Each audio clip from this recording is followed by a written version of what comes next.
Hello, Dr. Osama Elhassan. We are delighted, more than delighted to have you today as part of the HDC Chat Speaking Series. I am going to start by reading a short bio of you, and then we can proceed with our interview. So, to everybody listening and watching, Dr. Sama Elhassan, he's Vice President of the United Arab Emirates Health Informatics Society and co-founder of ZIMAM, leading digital health workforce of the GCC countries. He, as a health informatics specialist in Dubai Health Authority, he drives smart health initiatives and digital transformation. He serves as a global health IT boards, including the World Health Organization's roster of healthcare IT experts, shaping the international digital health strategies. Dr. Elhassan, again, one more time, we're delighted to have you join us today at the HDC Chat Speaking Series. Thank you. Thank you very much. It's really a pleasure to be with you today. It's an honor. I have a few questions, and I'm going to start with the first one. And then just to lay the ground about the health informatics. So, as a vice president of the UAE Health Informatics Society, you have played a key role in integrating informatics into healthcare. My first question is, how has healthcare or health informatics evolved in the UAE, and what impact does it have on patient care and hospital operations? I know it's a big question, but you can break it down as you see fit.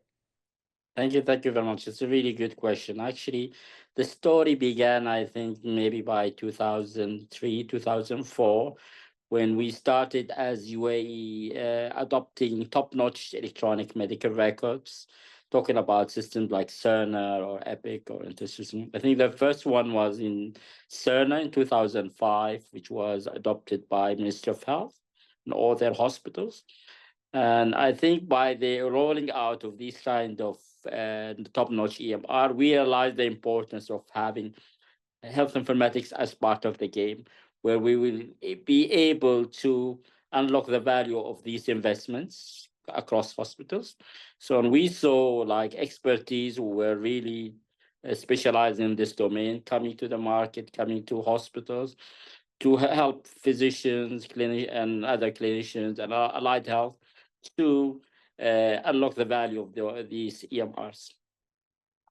I think by 2010 as well, we started to see the demand of building some sort of like a holistic digital health strategy across the country and across the other jurisdictions, because UAE is a bit complex healthcare system where we have three main jurisdictions, which is Ministry of Health at the federal level. And then we have Abu Dhabi, where they have Department of Health. And then Dubai, where we have Dubai Health Authority. So all those three regulatory organizations, they pushed to develop further digital transformation and adopting top-notch solutions such as EMRs and later on health information exchange. And after that, we saw how these kind of investment really impact the end product and the outcomes of healthcare in UAE. Thank you. Thank you so much.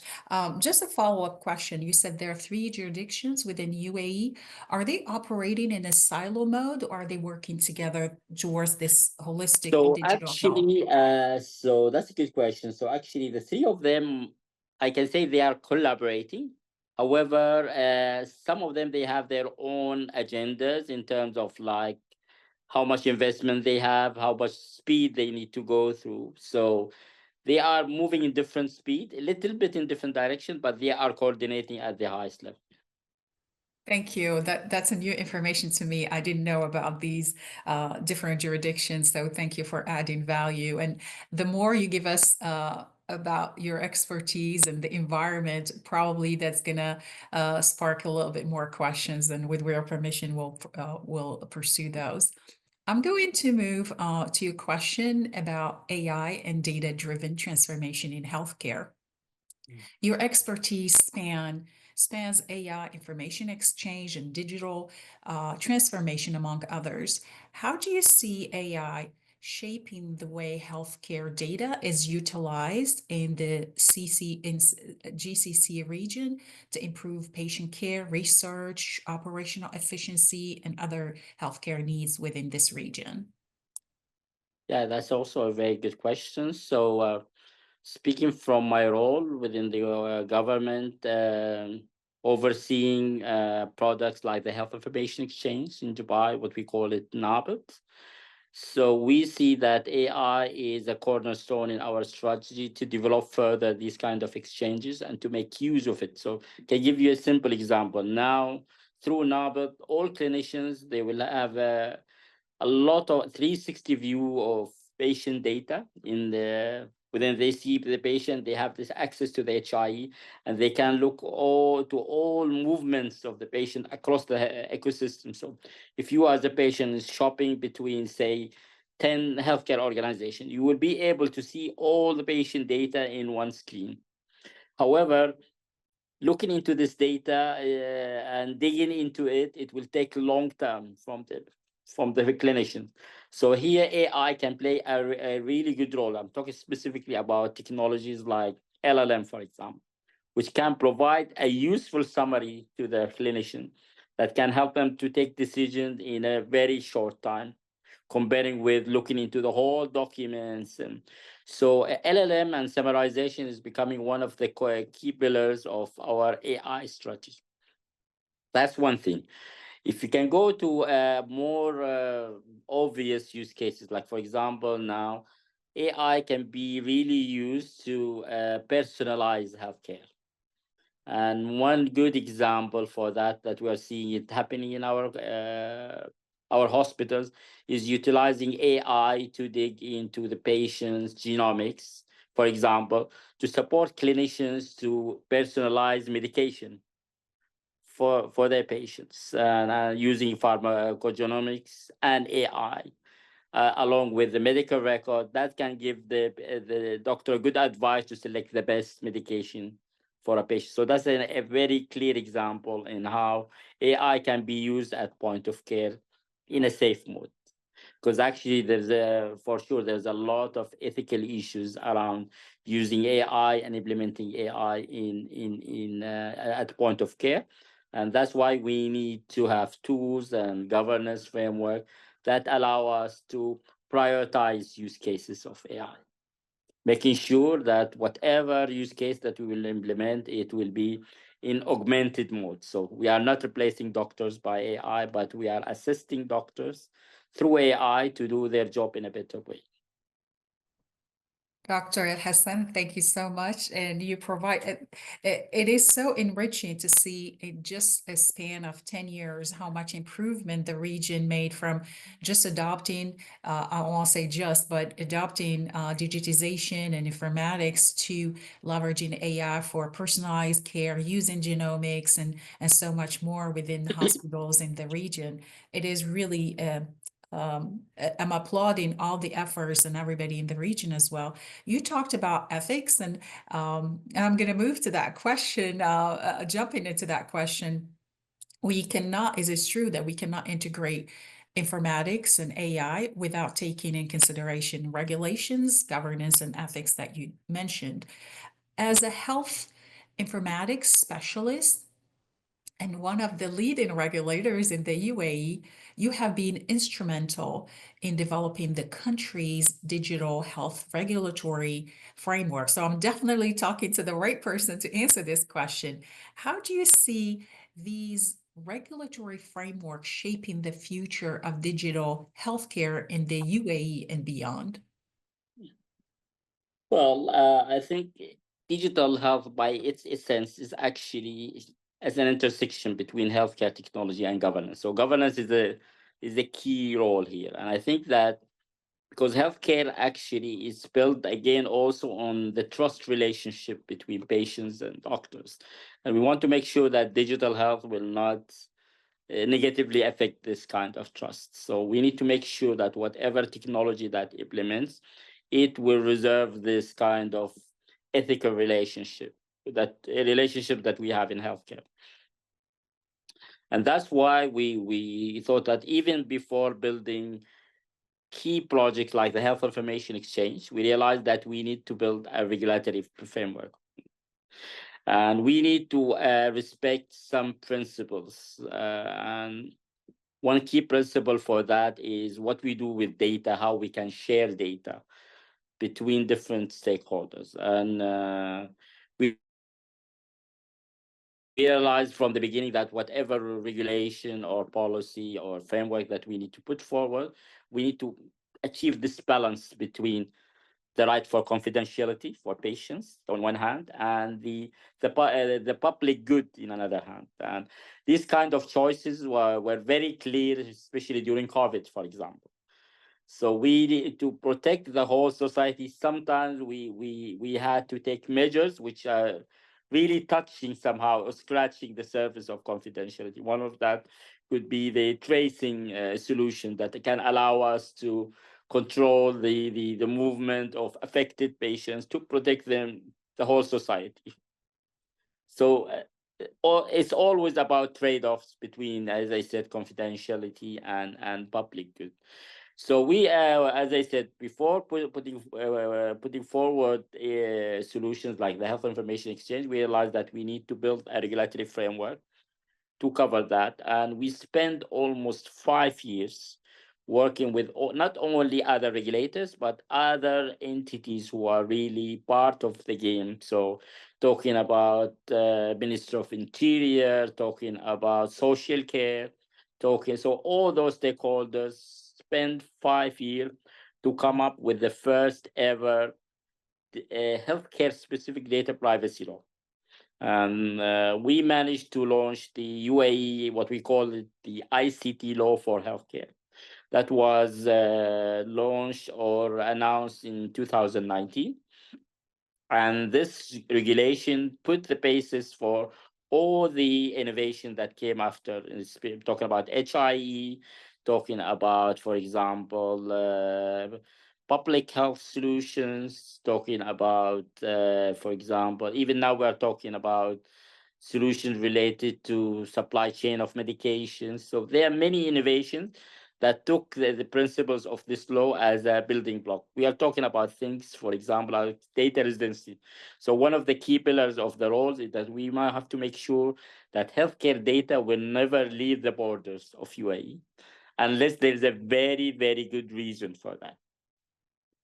Another key pillar was identifying types of use. So using data for your healthcare as a patient is what we call primary use of health data, has its own, I can say, principles and regulation. If you move from sharing data for taking care of patients into what we call secondary use of data, that means using data for research, using data for building AI algorithms, or whatever other ways of other purposes, that could have different measures and different rules and different regulation. And for example, for these kind of secondary use data, having patient consent is centric, because we want to make sure that the patient knows that we are using his data or her data for secondaries.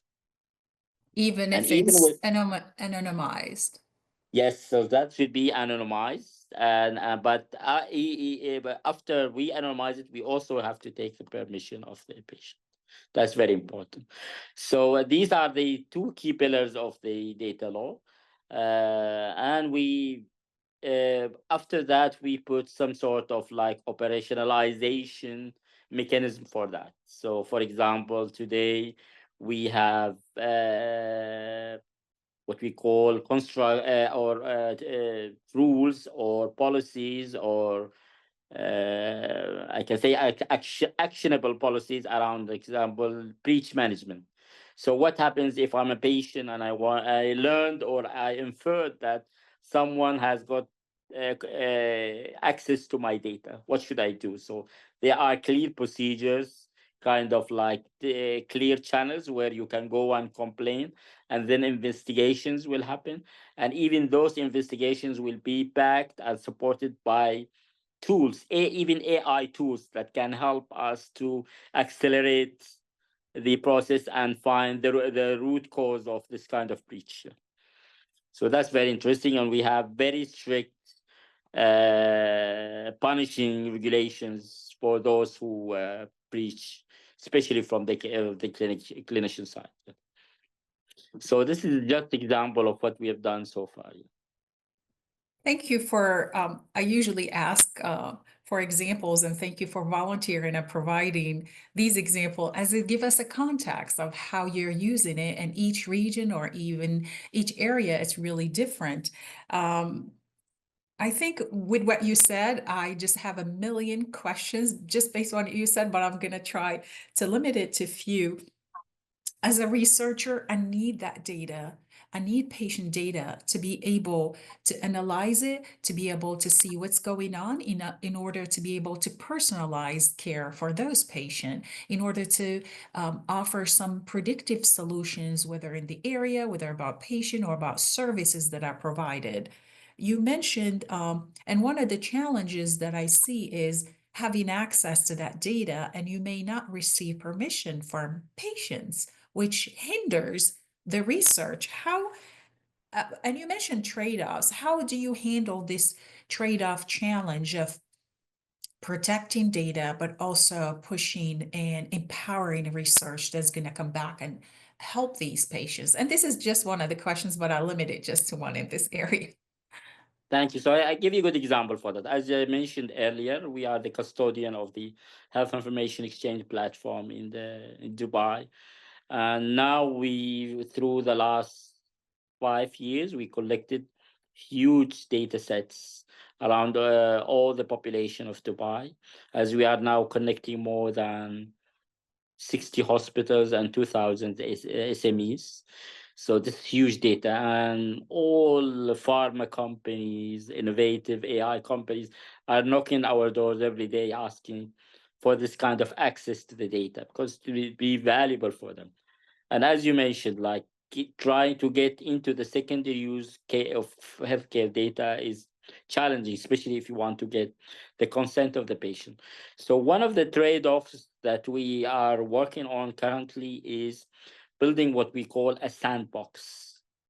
So which could be kind of an innovation sandbox on top of the HIE. So what we are trying to do now here is to utilize the innovation in what we call it, not data anonymization, but taking the data and convert those, take some data sets of NABLD or of our HIE and synthesize the data. So synthesizing the data, which requires even sometimes AI tools and AI technology that allow us to convert a data set, say that data set that includes Osama as a name, with as a patient, with all my demographics, with all my clinical vitals, to convert my record to another new record, which doesn't belong to me. So it's a different name. Even the age will not be identical. So what we are trying to do with this technology, that to make sure that the result record that represent Osama is nothing to do with Osama at all, and to be very, very difficult for attackers to infer my identity. So what we're going to do is to convert this data set to a synthetically equivalent data set, but it will be impossible to re-identify patient again. So in this case, if we come up with this kind of synthesized data sets, it will be safe to share it with third parties without invading the privacy of the patient. So this is the approach that we are taking to achieve this balance. It's not an easy job, but it will really help research in the long run. Yeah. I love your example, and I love even more so that you're not looking at it just from one angle, but you're looking at it the entire healthcare system And you mentioned the word innovation, and it's really the key. AI is just a tool. It could be anything, but you're focusing on innovation and you're taking all these ideas. Somebody told me, a dear friend and the leader said, innovation is idea times execution. And you just proved it that you're focusing on innovation and this idea like sandbox, but you're finding ways how to execute it in the most, um, I won't say perfect, but in most beneficial way by synthesizing the data as one of the approach to be able to do that. So thank you so much for providing this great example and furthering our knowledge into how this region looks into healthcare innovation. A quick follow-up question. I know I promised you just one, but you keep giving me more reasons to keep asking you. You put a lot of emphasis on Dubai and UAE, but UAE is part of the GCC region, and there is nobody more familiar, more knowledgeable about that region than you. Is there any way you can tie those innovation into the area, if possible? Yes, so actually, what we are trying to do, and here I'm wearing my second hat, which is ZIMAM. So we realized that we need to have some sort of kind of a neutral platform that can allow digital health or health informatics experts across the GCC countries to meet regularly, to exchange knowledge and best practices within GCC countries and with other regions as well, like US or Europe. And we found it this kind of social platforms are very effective, very useful. Just give you one example, like in 2018, when we started ZIMAM for the first time, we developed a small workshop around health information exchange. And at that time, there was no even single HIE up and running in this region. And I remember that we had like kind of 12 people in this workshop. When we had the same workshop back in November 2023, we had around 350 people in the room and almost 5 HIEs up and running in GCC. So this just shows, by example, how through education and exchanging of best practices, we can make the difference. Thank you for answering that question. I'm going to move. You talked about ZIMAM, and you're the co-founder about ZIMAM, and you provided a short overview of the organization. So, with regards to preparing for AI integration in the GCC countries, again, you co-founded ZIMAM, and this is a task for tax. I can't That's pronounce that. Task force on workforce development in digital health, because we cannot ignore, we cannot pursue AI without empowering the local talent. In empowering that local talent, you gather um, and you create an exchange environment from the GCC and other regions in the world. How this initiative has impacted the growth and readiness of digital health workforce, which is a key word in the region. So before I answer this question, I'll just put some highlights on how we started as Imam. So that's back in 2016 or 15. I realized personally that we have a huge gap in our region in terms of workforce development. And I realized also that the main cause for that is digital health as a domain by itself is not professionalized. And that means anyone can come up, even if I'm an IT, someone from IT background who've been working, say, in banking or in military or whatever. Normally, they can find their way to healthcare. They can find their way even to leading positions. And I saw it in many times, those kind of leaders who don't have healthcare background or healthcare experience, they tend to copy their experiences in other domains to healthcare. And normally they fail. So I realized that this was the turning point for me, that we need to do something about that. We need to make sure that everyone who will get into the digital health transformation, especially leading roles, they have to have some set of competencies related to the domain. Otherwise, they should not be. So that was the starting point, and we realized, and I shared many examples with our peers in GCC. We saw so many projects which were well funded, well supported. Either they completely failed or partially failed because of that. So we realized that we need to come up with a standardized competency-based framework for digital health. We need to develop a standardized approach to build role job descriptions, roles, even career paths. So one of the biggest challenges that we see even in digital health today, that retention is a challenge, because even if you manage to attract the right talent to a position, it's very difficult to convince them to stay for longer, because there is no clear career path, comparing with other professionalized domains like pure healthcare or even pure IT. So that's what the kind of the starting point. And we as we start in 2018, we realized that we need to promote more digital healthcare as a profession. We need to have a standardized competency-based framework, and we need to use this standardized framework to support on-the-job training and support innovation. So these are the key pillars of what we are doing in ZIMAM, and I believe within the last 6 or 7 years, we managed to do a lot of that. And the proliferation of innovative solutions like HIE or AI across GCC is a good evidence of our achievement. Thank you so much. This is really interesting. And you talk about the contacts. It is absolutely a key. Just like you said, you may have a medical doctor but doesn't understand the power of technology, then this still can provide care, but it can be somewhat limited to how you can personalize it.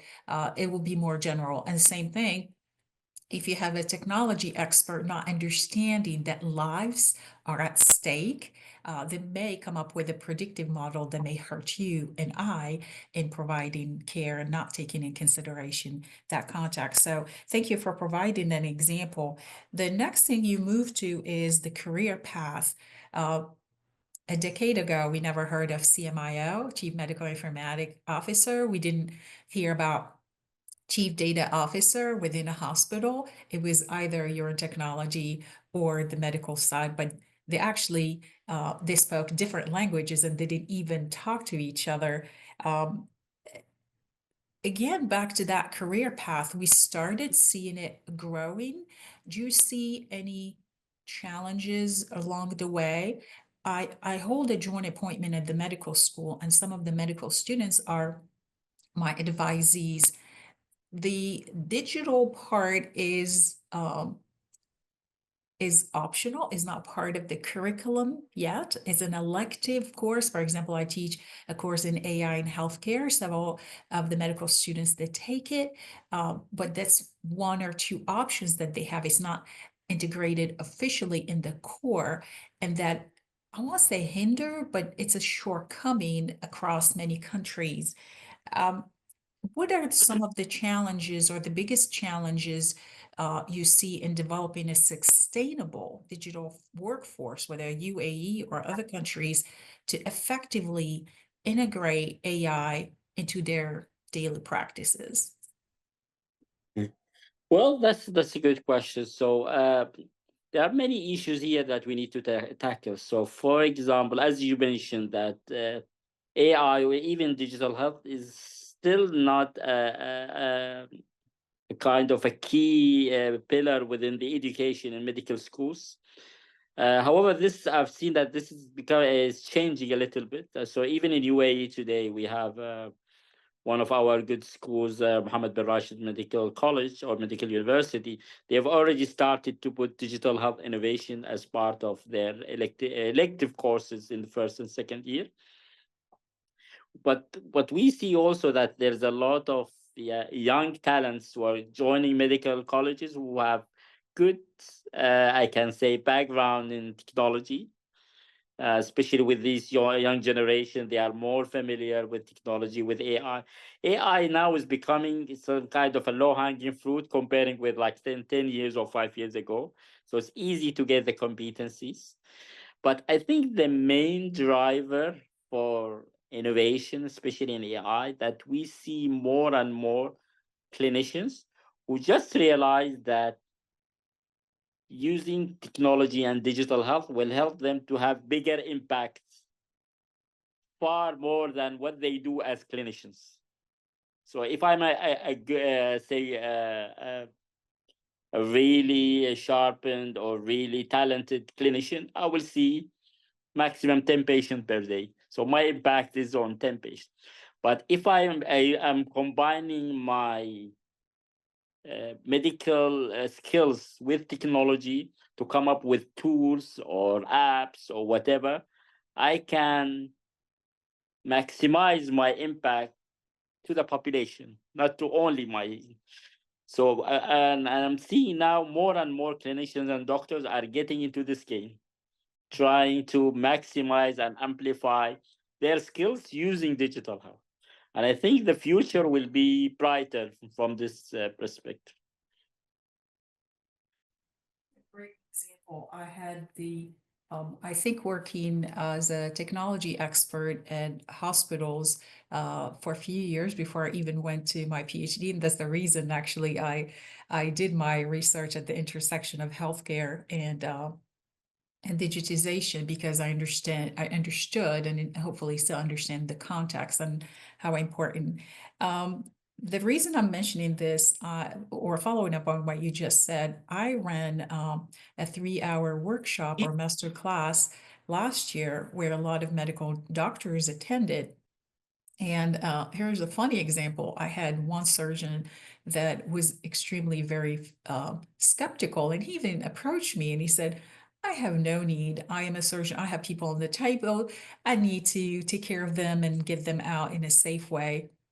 I don't think AI or LLM will be of any help to me. So I think halfway through the master class, he approached me again and he said, okay, let me look at it again from a clinical and operational side. So before the end of the class, he saw how AI and digital innovation could help him into better preparing into the timing is extremely, you saw the timing is extremely important during those surgeries, and being able to predict what tools, what medications, instead of having those people waiting for some tools or medicine while under surgery.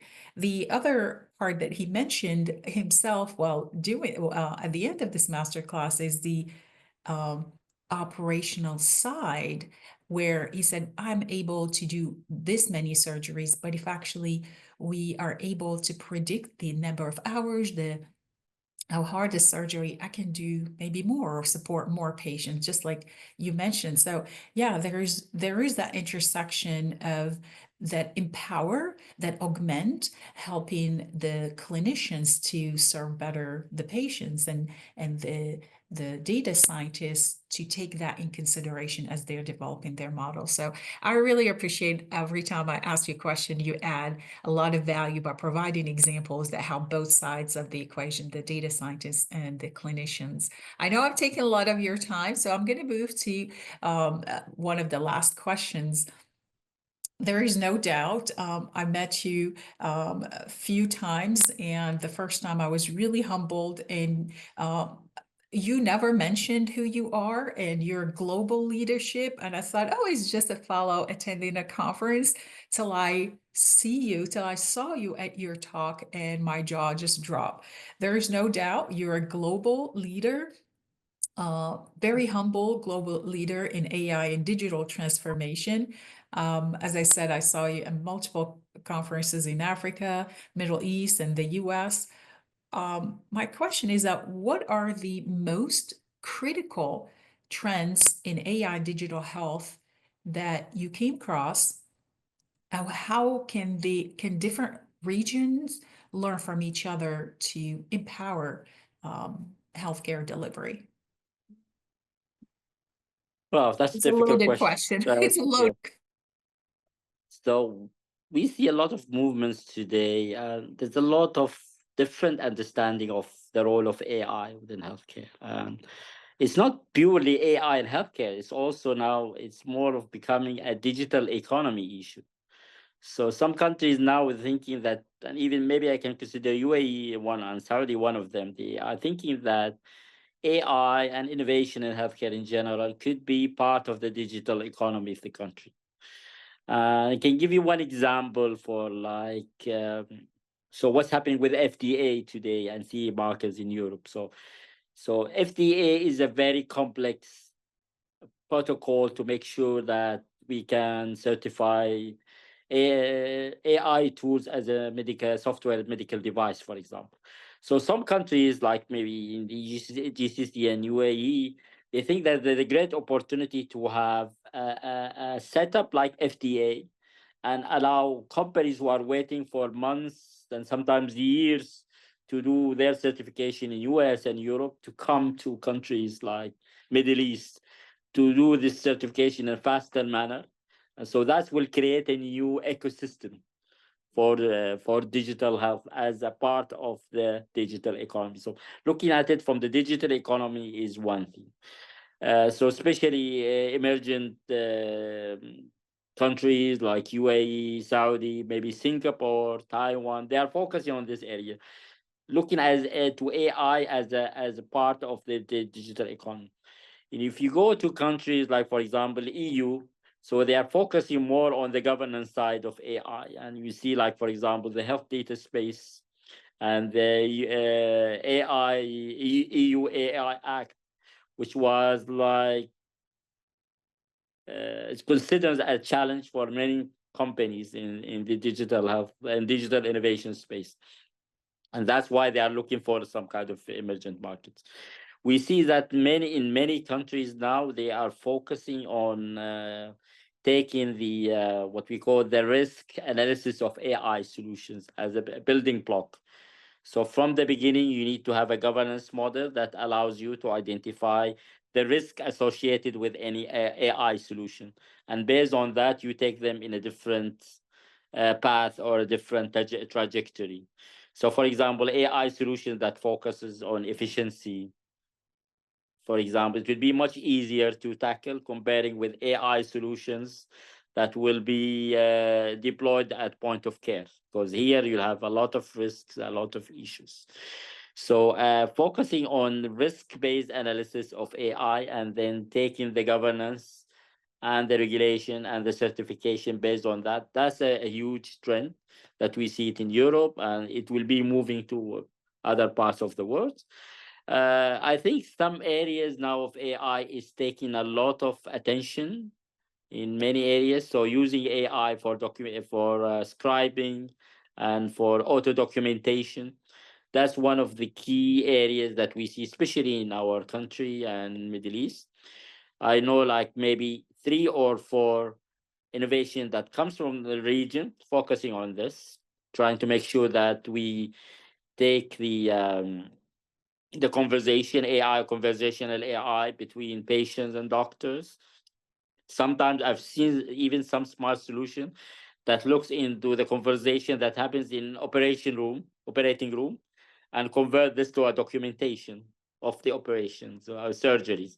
So that's all even a very smart. The key issue here that the best way to use AI is to offload the or to minimize the cognitive load of clinicians when they are working. So they will keep their efforts and their time to the most important parts. So, which is like making sure that they take care of their patient, and all these how can I say this, all these kind of documentations or tedious work will be taken care of by AI. I think this is the safest mode of using AI. Thank You provided again a great examples that it is a cognitive load right now on my head on how to you. absorb all this information that is worthy of a master class just um, within just this hour. you mentioned digital economy, risk-based analysis of AI, cognitive load, actionable items. There are so many key areas and key points that you talked about. That brings me to a question that I didn't think about before, and again, you're at fault for creating those questions. From all these pieces together, I teach, I'm a researcher, but I teach classes in AI. Some of them are AI in healthcare. We go down to AI courses, machine learning, data mining, and teaching the core of the technical cores of AI. But that's only a part of the whole spectrum of innovation and digitization. What you mentioned, and I'm trying to tie it all together, and hopefully you can confirm or add more, is bringing all those pieces together and creating an overall AI strategy, whether it is small level, which would be an organization level, or at a country level, or even at a region level. And I believe this is a weakness that I've seen through the years where I've been talking, doing research and teaching, where putting all that together into actionable items that are of value, that's where the big holes are. I may be teaching AI and machine learning and data mining, but how do we tie that to risk? How we tie that to putting it together at the leadership level, but all the way down to the clinician, having that dialogue, continuous dialogue, to be able to apply it in a coherent and holistic way. And if you add some example or value to what I try to put together. Yeah. So sometimes it could be challenging if when you are working in a what we call it like very sexy or very attractive domain. So now everybody's talking about AI. Everyone wants to jump to AI. Everyone wants to achieve. Yeah. And that's actually a challenge. It's not a virtue. So actually always what I really believe in that we need to say or believe in that we should focus on data first and then AI later. Our biggest challenge today that we have huge amount of data to be consumed by AI, but I can say 90% of these data sets, they have holes that we need to fill before using them for AI. And we need to connect data silos together. So I believe that data quality is our first I can say area that we need to focus on. Interoperability and data standardization is the second front that we need to talk about. Third, now we need to come up to the workforce. So how even if we come up with the data infrastructure, if we don't have sharpened talents to utilize this data and to because the challenge is this is not systematic. You need to have creativity in that. I remember that I was in a conference back in the US maybe 2 years ago, and they had a very interesting panel where they got experts in data analytics from insurance side, from provider side, and from regulation side. They were all top speakers, so I got a chance to ask them one question. So I told them, guys, I will not talk about your project. I'm just asking you very simple question. When you hire new talents in your team, what is your first priorities? And they all agreed on very, very, I really liked what they summarized. So they said that we need someone who knows how healthcare works. And they need to be critic. They need to ask question why this is happening, how we can do it in a better way. So finding people with those two conditions or two requirements is not that easy. So that's the third one. And then after that, we can talk about the AI strategy. Oh, there is no doubt. Understanding the context and absolutely hiring people. That was a perfect question. Hiring people that have a critical mindset and not just execute. Yes. Yeah, it's much easier to find people, okay, this is what I want to do, then go ahead and execute it. But people that critique and bring value by adding other possibilities that you may not have thought about. Yeah, those mindset or those talents are not available everywhere. You mentioned that AI domain is, uh, or AI is a sexy and attractive domain right now. And most people, well, the general public may not know, but you and I know that um, AI was first coined in 1956. Yeah. So it's not 4 years ago when we start having Chat GPT. It's back at a conference in 1956. And a lot of us were familiar with predictive analytics, with all that. It just now with large amount of data, we can do a little bit more. So it's not just Chat GPT and all the other cool stuff where we can enter some prompts here and there. So I appreciate your input into labeling this initiative, this shiny name, as some people refer to. I am going to move to last question. You talked about the US, Middle East, and other countries where you contributed, you're part of panels or led initiatives. How can we boost international collaborations that, especially putting into consideration the recent dramatic cuts in aid funds? Yeah, that's unfortunately that's a misunfortunate. Actually, I've been to quite number of events recently, especially that includes many of philanthropy organizations, and they're really frustrated now about those cuts.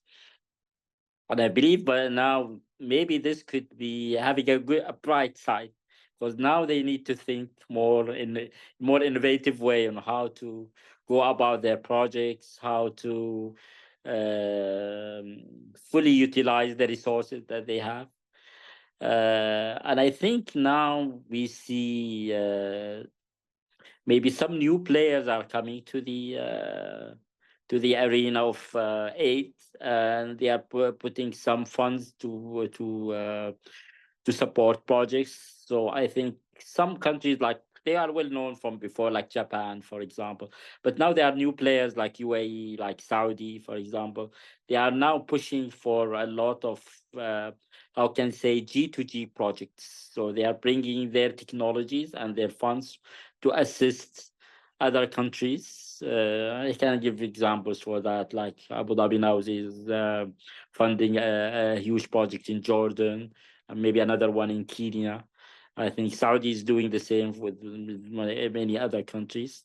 So I believe now that more of South to South collaboration will be more and more happening, and I believe that this could cover partially the gap that we see today. That's one thing. I think also focusing on projects that have, how can I say that, clear ROIs will help a lot supporting projects, especially those which are including cross-border data exchange. So as you see today, that most of the countries today, they have very strict data residency laws that prevents them from exchanging data with other countries. However, sometimes if you develop a project that has a clear ROI, will help uh, overcoming this restriction and even getting some sort of funds for those projects. I give one good example for that. That's happened 2 years ago. So I don't know if you know HL7. HL7 organization is one of the key interoperability supporting organization across the globe. They develop Fire and HL7 messaging systems. So 2 years ago, they came up with a new protocol called the International Patient Summary, which is kind of an interoperability protocol that allows to take a snapshot of a medical record and exchange it between systems. So 2 years ago, they were celebrating the launch of this IPS technology, and they were looking for a use case to use it cross border. So during the discussion, we managed to come up with a very good use case, which is Hajj in Saudi. So Hajj in Saudi, as you know, that it's a season, comes every year, where like 3 or 4 million people come together from more than 120 countries across the globe to Saudi, and a good chunk of this population needs healthcare.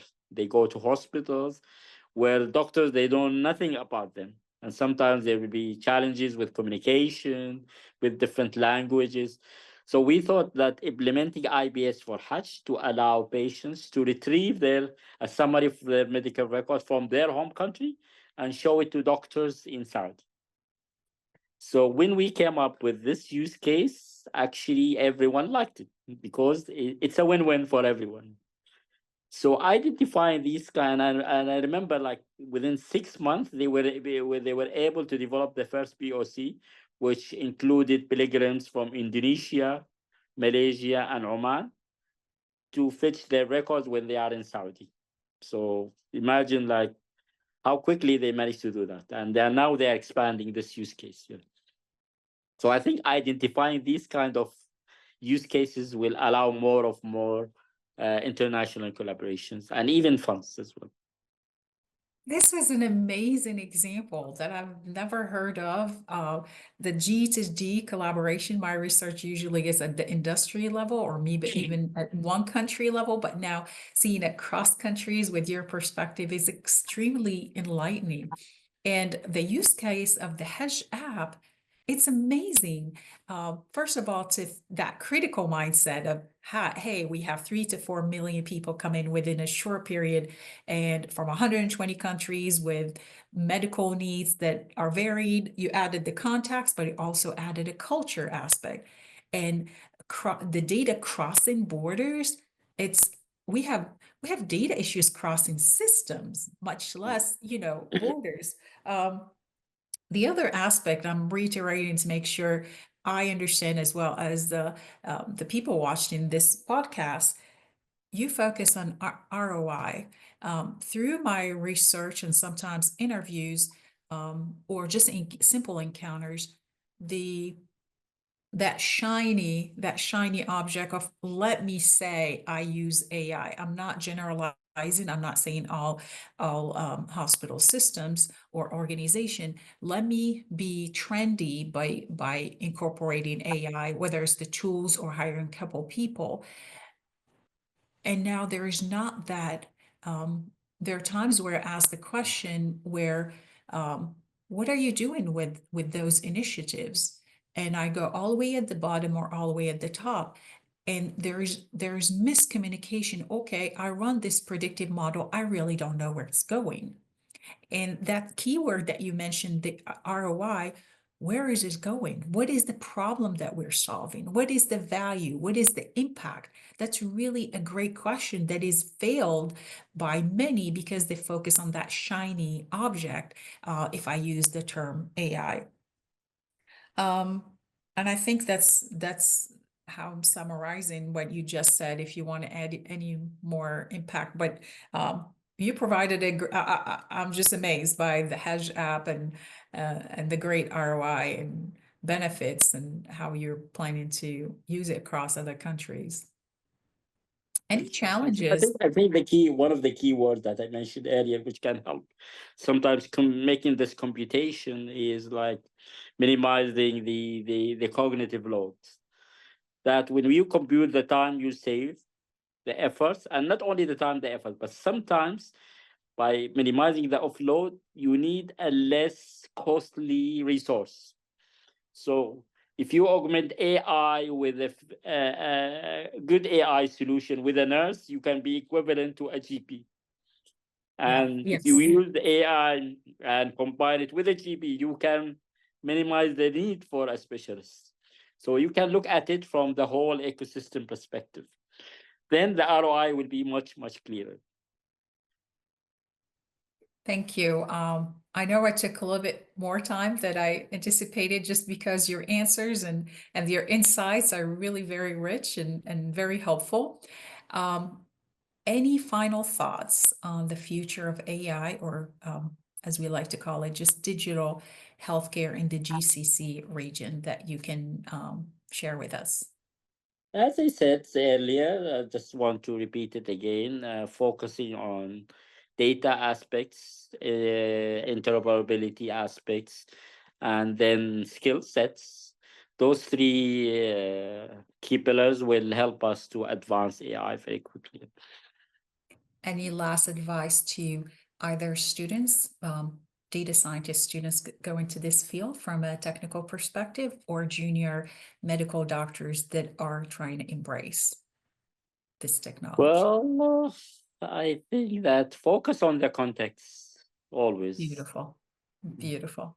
With that, thank you so much for your time, for sharing your expertise. I'm truly humbled, and I hope to see you in future conferences or as a guest to the HDC Chat Speaking Series. Thank you very much. It's really a pleasure to be with you today. I really enjoyed the conversation. Thank you very much.